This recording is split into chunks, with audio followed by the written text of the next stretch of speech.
meeting of the BCAG board. You should all stand and join me in the Pledge of Allegiance. Pledge allegiance to the flag of the United States of America and to the republic for which it stands, one nation, under God, indivisible, with liberty and justice for all.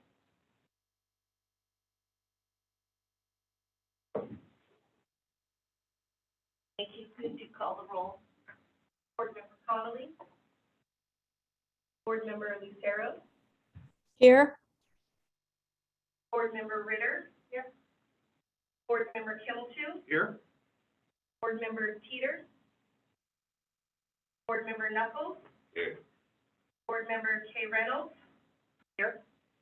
Board Member Calderon. Here. Board Member C. Reynolds. Board Member Jones. Here.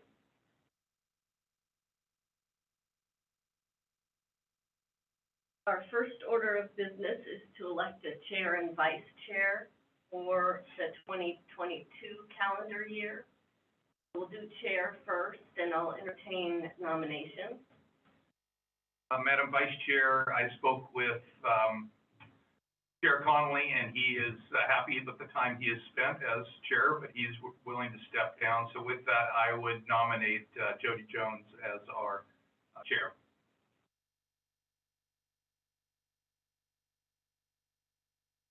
Are there any other nominations?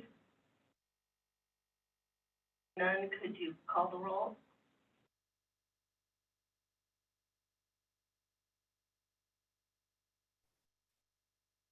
Board Member Lucero? Aye. Board Member Ritter? Aye. Board Member Kimmelchu? Aye. Board Member Knuckles? Aye. Board Member Reynolds? Aye.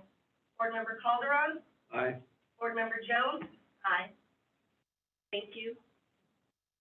And we'll move to vice chair nominations. Madam Chair, I'd like to nominate Casey Reynolds as vice chair.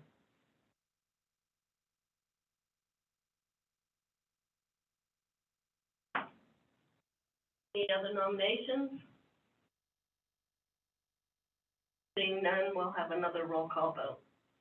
Board Member Lucero? Aye. Board Member Ritter? Aye. Board Member Kimmelchu? Aye. Board Member Knuckles? Board Member Reynolds? Sure. Board Member Calderon? Yeah. Board Member Jones? Aye. Okay, I guess I'll continue then. We'll move to the consent agenda. Does anybody want to pull any items off consent? A motion for consent? I'll move approval of the consent agenda. Yes, second that. We do, all in favor? Aye. Everybody say aye if you, approve the consent calendar. Aye. Aye. And Deborah, I think you're the only one on, Zoom. Are you okay with that too? Yes.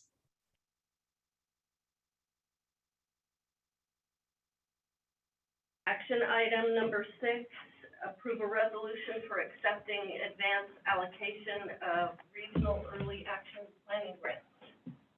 Yes. Good morning, Board Chair Jones and Vice Chair Reynolds and everybody else. Yeah, this fund source basically requires a resolution approved by the Board of Directors to be included in the application package. So that's, the purpose of the item. And we're allowed to apply for an initial 10% of these funds to sort of initiate work on the grant program, cover the administrative costs of staff, and then begin some sort of early outreach and education activities as part of the grant program. And, basically this new round of funds, the Regional Early Action Planning Grant Program funds, they're calling it REAP 2.0 because you may recall back in, I think, 2019, there was the first round of REAP funding. We received, I think, $860,000.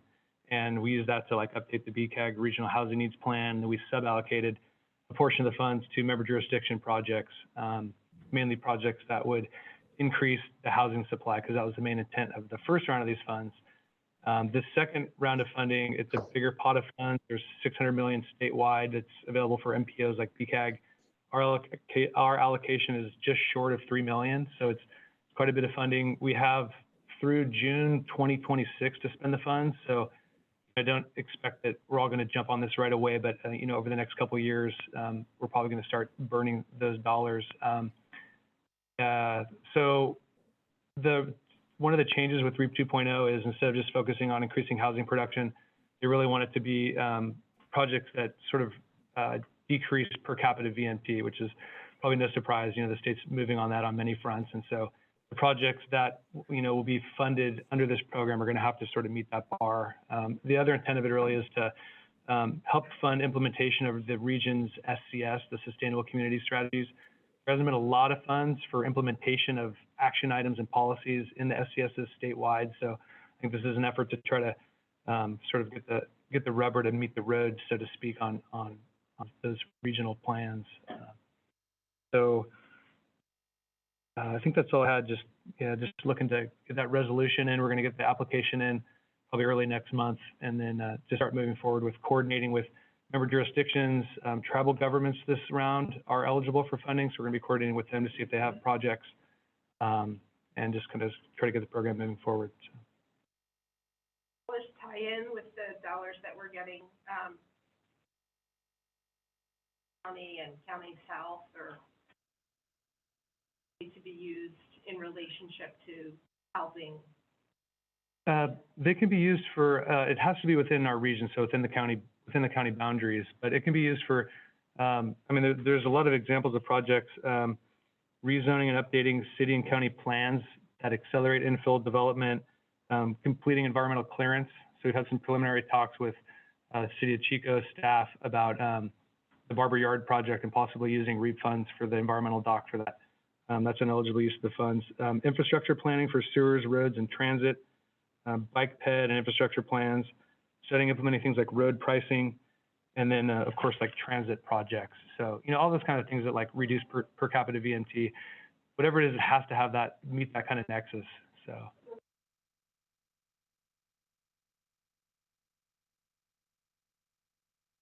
Absolutely, yeah. I would think that'd be a eligible use, so, yeah. And could I just remind everyone to turn on their mic if they're speaking, because I can't hear if you don't turn your mic on. I've been pushing and nothing happens. Nope. Are you having a hard time hearing Chris, or? No, I heard Chris, but whoever spoke the last, I didn't hear. You hear me? Yeah, I can hear you. Yes. We just have to get close to our mics. Okay. Any other questions for Chris? Is there any public comment on this? None.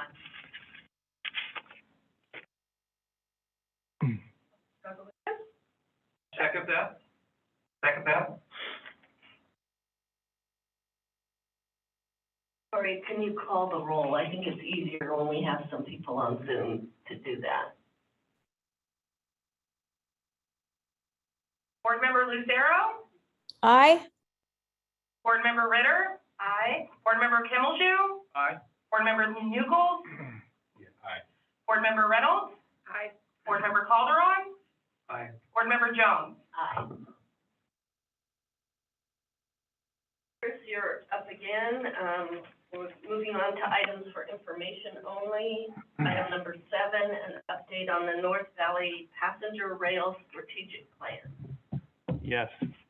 The last month's December board meeting, I think you might recall, we brought a action item to provide authorization of the BCAG executive director to enter a contract with the consultant team at AECOM. And so since that time, we executed the contract with AECOM, and we're just kicking off the study. So we just kind of wanted to report back, have you take a look at the schedule and just kind of get you up to speed on the next steps with the study. Earlier this month, we held our initial project kickoff meeting with AECOM, our consultant, and with San Joaquin JPA staff, Dan Levitt, just to kind of coordinate, get things moving, kind of reached agreement on the schedule, which is included in the attachment. It is a draft tentative schedule, and it's going to change some, but I think it gives you a good picture of the general timeline and tasks that are going to be needed to complete this study. We had a call yesterday, and we're already talking about maybe shifting that initial public outreach, pushing it back a couple of months. So we can bring an updated schedule back at a future meeting. But kicking off the initial work right now, and what that is we're looking at basically establishing the public outreach process to get input from the key groups that we kind of outlined in the memo, and then completing the initial planning phase to determine the initial service and operating assumptions. And that information is going to feed into this modeling work that we have to do. One of the models is through Caltrans, through Division of Rail and Mass Transit. And so we're looking to get them on board with that in another 2 months, I think, and have them, run those initial assumptions of where the stations are going to be, what does the schedule look like, run that in their model. The outputs from that are going to feed then into the Union Pacific model. They have their own model that they run, so we're actually going to be providing funding to UP to do that modeling work. And we've had conversations with them already in meetings, and they've agreed to do that. And so that's going to be a kind of a key part of the study, and that'll tell us, what sort of improvements do we need to make to the existing UP rail lines to accommodate the passenger rail service on there. And probably end up being things like additional siding and, changing crossings and things like that. So that'll determine that. And then following the modeling work, we'll be going through those remaining tasks, that we have in the schedule. So we're looking at probably getting the modeling work done sometime this coming summer, and then completing the study about a year after that. And then one thing I just want to point out schedule-wise also, the modeling work by Caltrans and by UP, we're hopeful that how we have it in the schedule comes to fruition. It's possible that those timelines get pushed back a little bit. Just they're busy, they're big, big cumbersome entities, and so we're working right now to get on their calendar. We have a call next week with Caltrans, and we're working on it with UP right now. So just wanted to make sure that caveat's out there that it could get stretched a little bit, the schedule, just due to the fact that we have these big agencies that we're trying to get in on their schedule. So we'll see how that goes.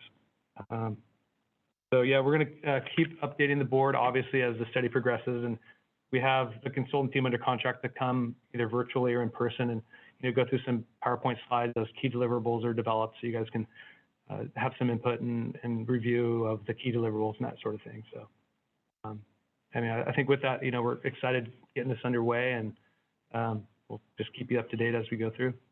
Happy to answer any questions. The public outreach may be pushed back. Right now, I say it looks like it's October, so you're thinking it may not be until the beginning of 2023? Well, we had some public outreach scheduled in March. Oh. Gotcha. Yeah, we were going to do a virtual public workshop and a pop-up. Oh, okay. Yeah, and we're thinking that we might push that more towards June. Yeah, that was it. I just have one question. This is Deborah. Is it possible with this timeline to still get in on infrastructure funding should this study complete in 2023? Infrastructure funding, meaning through the REAP 2.0 program, or? Meaning transportation funds coming from the Biden administration. You were mentioning, reconfiguring crossings and things like that. Are you looking at funding also as part of this study, or is it just simply a study? Yeah, real quick, we are looking at funding. It's one of the tasks. It's one of the last two tasks, I think, on the schedule we provided is taking a look at funding and revenue sources. So yeah, we will look at that. But go ahead. And as part of the planning process, this is what we have to do to identify what it's going to cost to build, what the costs are going to be for, the track improvements, for the operating equipment, stations, and all that. So at the end of the planning process, we'll do this planning work. We'll sketch out, what service where stations are going to be. And then from that, we would have to go into environmental documents, which then refine your costs. All along that way, though, we'll be working with our federal lobbyists to try to bring the federal rail agencies along as to what the project is and keep them updated, as well as our state partners here. So, yeah, we will be working to try to secure funding along the way, but we still have a few years worth of planning and environmental documents to refine what the costs are going to be. Okay, thank you. Chris, with all these studies and everything that needs to be done on your timetable here, what are we looking at, maybe 5 years down the road before we ever get a passenger on it? That's a good question. I mean, we're 5 years might be a good estimate. This isn't the kind of thing that we want to drag out. You know, we're working with, like I said, Dan Levitt at San Joaquin JPA, and, you know, they operate the San Joaquin's passenger rail service and also the ACE, the Altima Corridor Express in the San Joaquin Valley, and the ACE goes over to the Bay Area and back and forth. And, you know, they're already looking at extending their services from Stockton up to Natomas, and they are very focused on extending that from Natomas up north. They're a key partner in the study. They don't want this plan to sit on the shelf, which is why we're focused on getting cost estimates, figuring out funding, and trying to make it happen as quick as we can. That said, you know, it's hard to make these things happen overnight. You know, we're gonna have to go through the environmental process, and then, so yeah. 5 to 10 year range. I mean, Yeah. that's ideally what you're going for. Well, not 5 years, but hopefully before Yeah, 10. But yeah. they don't expect to have the service running up to Natomas until probably late 24, 25. And you know, these are complex projects. No, I get it. And I'm a big advocate of this, and I hope it does happen. Yeah. And so, you know, sooner the better, but I understand the hurdles you have to jump over to get there. So, thank you. I think I mentioned it at the prior meeting when we discussed it. The thing I've noticed on this project in relation to others in the past I've worked on is that, I mean, we have so much support from not only just our county, but the Sacramento region is very supportive. So that's a very important key. Cities of Marysville, Yuba County, Sutter County, because when you have, you know, that many agencies supporting a project like that, that really helps in lobbying to get funds via the state and the feds. So right now, you know, it looks very positive as far as the support for this. It's just, we got to get these plans and documents done, and we'll do that as quick as we can. And you run into problems though with these types of projects in the rail. Are all of these counties doing that same planning process? No, we're doing it for the quarter, basically looking from Natomas to Butte County, and Butte County being we're either going to go up to Chico or we're going to go to Oroville. We're leading that process. We will bring all those other cities, counties, and other entities in the process and be on either a stakeholder type committee, project development team, involve them, but we're leading this process. And then it stops at Butte County, we're not including Tehama County to the north, or?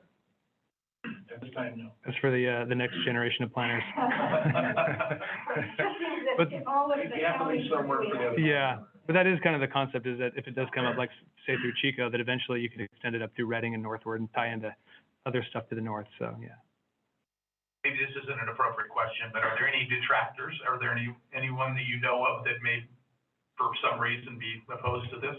We're just starting the process, so Okay. we haven't gotten out there too far. Like John said, we've only heard positive things so far. I think the way the world is these days, we'll probably come across some groups that aren't for it. So we'll just take that on as it comes. But yeah, at this point, you know, it's a study and a plan we're putting together. So yeah. Well, thank you. I think it's very interesting. Yeah. More questions from the board? Are there public comments? And this was just for information? Correct. Thank you. Thank you. Item number 8, update on BCAG public participation plan. Yvonne. Good morning, Board. Not nearly as exciting as Chris's agenda item. One thing I did want to add to Chris's item is that his project is in direct alignment with Cal STA's Climate Action Plan for Transportation Infrastructure. So that this is the direction the state wants to push, and I think it has a great shot at funding. Anyway, this next agenda item is just an information item to inform the board that BCAG is updating its current 2019 public participation plan. Prior to the development of BCAG's long-range regional transportation plan, and the next one we're gearing up to is the 2024 RTPSCS, BCAG is required to review its existing public participation plan. Since 2019, we've had COVID, so we anticipate making minor changes that are in alignment with federal and state guidance, in particular to acceptable current practices such as Zoom meetings and whatnot. So the plan defines how we will engage the public in BCAG's planning and programming activities. Since the agenda item was prepared, staff has scheduled two public workshops that we're going to tag along with public health. First one will be this Saturday at a health fair in Chico at Bethel AME Church. This Saturday, January 29th, from 11 to 3, and the second one's going to be in Orville later on in February. Once staff has the details, then we'll notice that in the public newspaper as well. Minor updates, staff will bring a draft public participation plan and highlight those changes and bring it back to the board for adoption, likely in March. Can you tell us more about what's going on this Saturday at the Bethel AME? You know, public health is having public health outreach at the church.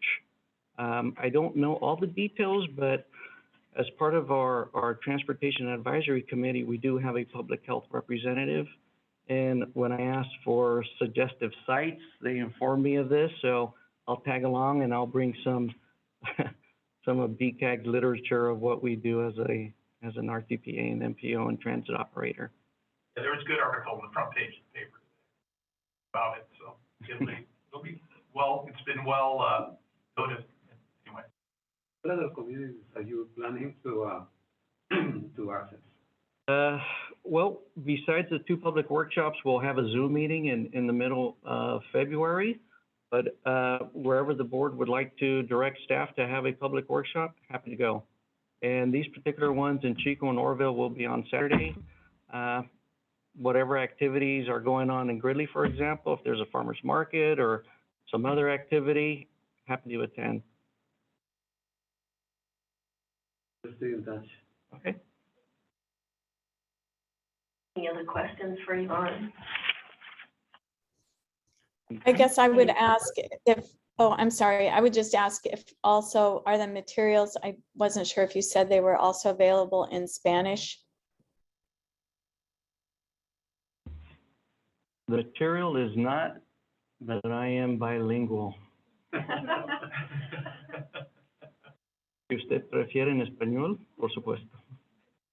Just that, as you know, in Gridley, we have about 50% of our residents are Spanish speaking. You know, the notice, I do put a little blurb at the bottom of the public notice indicating si usted gustaría comunicarse con staff, por supuesto. I do make that statement in there. I would really like to see you there, along with public health. You can get them in too. I will be happy to reach out to public health. You bet. I do think it's important to have these materials in Spanish. Okay. De nada. Muchas gracias. Is there any public comment on this item? Thank you, Yvonne. Item number 9, update on non-emergency medical transportation plans. Sarah. Good morning, board. This item is an update on the non-emergency medical transportation, or what we call NEMT study, which is looking at alternatives for people who don't qualify for ADA and dial-a-ride in Butte County. We've been working with our consultant, Alma, who's on the line today. We have Dennis Brooks and Valerie McIntosh the last few months to look at the type, scope, and distribution of NEMT need here in Butte County. We recently did an online survey, also met with our SS TAC, and conducted interviews with key stakeholders. And I do want to thank Board Member Ritter for her helpful list that she provided.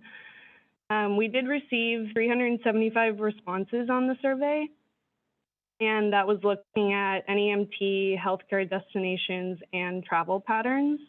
We've included the findings in the board packet, but we did see that over 20% of respondents have used Beeline fixed route or paratransit for medical trips. We also saw that about half the respondents do not drive or have a driver's license. 22% did travel outside of Butte County for medical trips, and of that group, more than half are a few times a year. So we can see that it's not very frequent. And 52% of respondents did miss a medical trip due to transportation. So we can see that this is definitely a need here in Butte County. We are using this survey data in conjunction with patient encounter data set from Adventist Feather River Health. We did receive data from them, and it included 42,000 patient encounters in 2020. And in combination with our paratransit rider data, we'll use that to develop the alternatives for NEMT. So our next step with this study will include analyzing data and sharing proposed service models with our stakeholders to arrive at a consensus. And we'll share our findings with the board this spring. Any questions? It's a welcome service to Gridley. Gridley is kind of it mentioned in a panel discussion that I had not long ago that Gridley is kind of the moon. Mm-hmm. You know, it's there, but it's unreachable sometimes. Mm-hmm. There's a number of people who are disabled who really have a difficult time accessing medical services, Mm-hmm. specialized medical services in Chico, because they definitely have a hardship of mobility. This is something that I'm totally behind. It's going to include residents. Great. And I want to add that with the survey we did advertise it in the Gridley Herald and the Paradise Post and the Chico ER. Since the fire, I think that Paradise is in the same situation. We used to have Mm-hmm. very good, quite limited now. Mm-hmm. Have to go somewhere else for a good percentage of their medical needs. I'm really interested in the outcome of this. Ahead too much, but I think one of the things we're looking at is, board's probably aware, our paratransit ADA service operates just in each jurisdiction. Chico's just circling Chico. We don't go city to city, and I think probably one of the possible things we'll be proposing is that we revise that, and so that our paratransit ADA service go from Paradise to Chico. Probably we'll look at and probably have a proposal to consider, service going outside of Butte County. Cost of all this, but again, it does. I had a question. I was just wondering, are you also working with nursing facilities and or, other places that have frequent trips to hospital and necessary care? I'm just wondering if there is a way to help incorporate those types of facilities to help subsidize a program like that. That's a good question, and that really ties into us finding those agencies, those facilities, and even some of the insurance programs that are available to particularly the elderly through Medicare. Depending on what Medicare you have and where you have it, can drive how much of a contribution they're able to provide for services. So one of the things that we have found in trying to contact a lot of these organizations is a lot of them are very uncomfortable about providing data about who they take care of and who they're moving. So there's a real protection through HIPAA. So Adventist Health really went out on they might have gone out on a limb based on them being the only ones who really provided us a lot of information. But yes, those are facilities we are trying to target and get some information on, because there's one single thing we did learn: it's an issue, it's a need, and we feel like we need to try to come up with some solutions to address it. Andy, instead Have of, you- for that information, we leave information at like cancer center or dialysis clinics or places where people go for non-emergency care regularly so that people could self-select? That's one of the strategies that we have been looking at. Actually, Dennis Brooks is from AMA. I see he's up on camera, and Dennis has really been our point person in pursuing just those avenues that you're talking about. Dennis, you might be able to give a little more background or information on your experience with that and how that's gone and how that has worked for you, particularly in this effort. Sure. Good morning, everyone. Yeah, so we initially started off contacting all of the larger medical facilities, but as Andy mentioned, we did run into some what we appear to be HIPAA concerns about the release of data. The release of data. We attempted also to do an intercept survey at the large medical facilities, but due to COVID concerns and due to some non-solicitation policies at those medical facilities, we weren't able to do so. But we have identified a large number of healthcare facilities, medical offices, through our own research and also through the survey. One of the questions on the survey was, which medical facilities do you frequent most often? We gave them 3 options to do so. And so we got a lot of information about where folks are going and where those locations are located, within the county. And so we will be doing some work and looking at where those services are, what Beeline services can serve those locations, and which locations are not easily served by Beeline service, and looking at service alternatives from there. Deborah, did you have anything else you wanted to ask? Yeah, I was just thinking, have you been working with public health also, because they regularly interact with all of these facilities, and I was wondering if there might be a nexus with public health because they have to work with all of these facilities. Yes, public health is one of the agencies that we've been in contact with. They did provide patient encounter data. So we do have some volume of the number of patients that are coming to and from some of those facilities. There have been a number of those types of entities throughout the county that we've been in contact with to get that patient encounter data to see what type of volume are coming to and from those facilities. And that'll be part of our the analysis that we use to come up with alternatives. Okay, thank you. I think we've just found it a little more challenging than anticipated to get that kind of data just with HIPAA, but we're still working on it. Another question, Sarah. Were you happy with the response that you received? 375 survey responses seems high compared to what I think so, and I think a big part of that was having it in the newspapers, having it on social media. We posted it in our buses, and we did have a big push for outreach, so we are happy with that number. Is there any public comment on this? Thank you.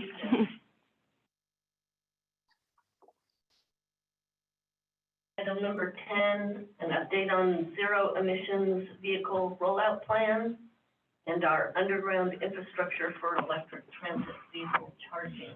Andy. Good morning to the board, Madam Chair Jones and Vice Chair Reynolds. Welcome. Just an update for a couple of these items are something we've been working on. They're both joined at the hip a little bit.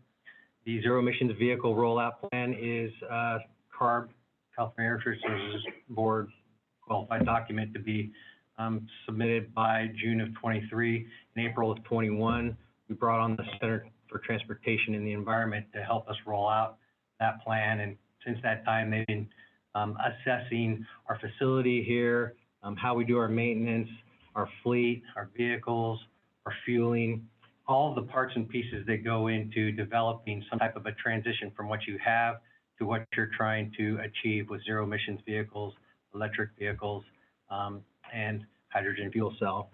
So we've gone through a tremendous amount of data and analysis, and they're in the process of starting to move towards developing a master plan for us that we will be able to submit by the end of this fiscal year. So we'll be about a year ahead. We'll be bringing that plan forward to the board for approval or discussion as soon as we get it together. I'm hoping that we can bring it together, preferably by the end of the year, maybe April, May is when we'll bring it forward. It looks like there are some solutions available to us. We've had to talk about emergency response and the amount of time that power might be down. There's a lot of things that go into planning for a transition to zero emission. And if you transition to zero emission, what do you do in emergency situations? So if you have a lot of electric vehicles, you don't have any power, how do you handle that? So they're looking at some scenarios at mixed fleets, probably some maintenance of internal combustion engine vehicles, and all of it is meant to put us on a path to achieve some type of the standards to go after 2035 and 40 the state is setting. So we'll be bringing that plan forward, talk about some of the details with it, and some of the funding behind the acquisition of the parts and pieces that would go into pursuing that. So that's an update on the zero emissions vehicles, and then tied in with that is having an infrastructure in place that we can actually charge or provide, we'll call it the fueling, the electricity and or the hydrogen fuel to fuel this transition fleet. So right now we are currently underway with establishing the underground. We're doing all the boring operation right now, 12 and 16 diameter inch holes coming in from our transformer service out on Aztec into the yard right out here behind us. So that boring is happening. They're pulling the conduit to accommodate eventually our electrical conducting wire that will pull through it. We hope to have our underground done by the end of March. The only thing that's going to hold us up is getting our concrete vaults to go on the ground to accommodate all the conduit. There's a little bit of a concrete shortage right now, a little bit of a problem with that. So if all goes well, we'll have all of our underground infrastructure in by the end of March, beginning of April. We start the process of talking with PG&E to get extended service to provide for our charging. And then if we can get that on board, we would move forward with acquiring chargers to establish to the underground infrastructure. And then if we're able to move forward and get the chargers underway, get our electricity service hooked up, maybe we're looking at the end of this fiscal year to have most of those services available and in place, and then we start moving to acquire some electric vehicles. Maybe we could be charging a couple of electric vehicles, putting them on route by the fall of 23, which is what we're hoping to do. So just wanted to give everyone an update on both of those items, as they both represent our moving towards the zero emissions mandates for the state. Any questions I can answer for you? Are you having conversations right now with the Butte County Energy Authority in terms of your future power needs at all? Is that something? That is not an organization that we have talked with. Butte County Energy. The Butte County has formed basically like a collective within the county and the city of Chico, and extend beyond to look at how we can creating and our own boundaries. Yeah, Brian Ring would be a good person to speak with on that, Yvonne. That's right. Board meetings here, so yeah, we'll talk to Brian. Good idea. Yeah. Good. Any other questions? Public comment? None. Thank you, Andy. That brings us to item number 11, which is general public comment on things that are not on our agenda. Is there anybody here who'd like to speak? None. We're going to. I just one item before we adjourn. I just want to introduce a couple new faces here to BCAG. Ashley Carrier, she's going to be moving into our administrative assistant. Be transitioning Victoria Proctor, who's been in that years, over into an assistant planner position in transit, as we're filling the void with Mr. Chico, who left last month. And we also just recently hired Amy White, who's here in the audience. She was with Cedar Transit. She'll also be going into it. Just wanted to introduce. See you around. Thank you, John. So at this time, we will adjourn to closed session to discuss an employee annual evaluation.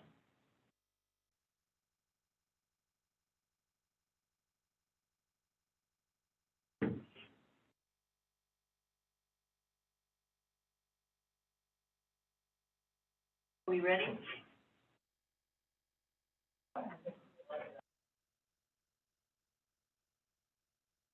Gonna tell them you got hired now or later? Do I need a consultant? That's all right. Reporting out from the closed session, the board approved the evaluation for the BCAG Executive Director and his annual COLA. And at this time, we will adjourn. Our next meeting will be Thursday, February 24th, here in the BCAG boardroom. Thank you. Thank you.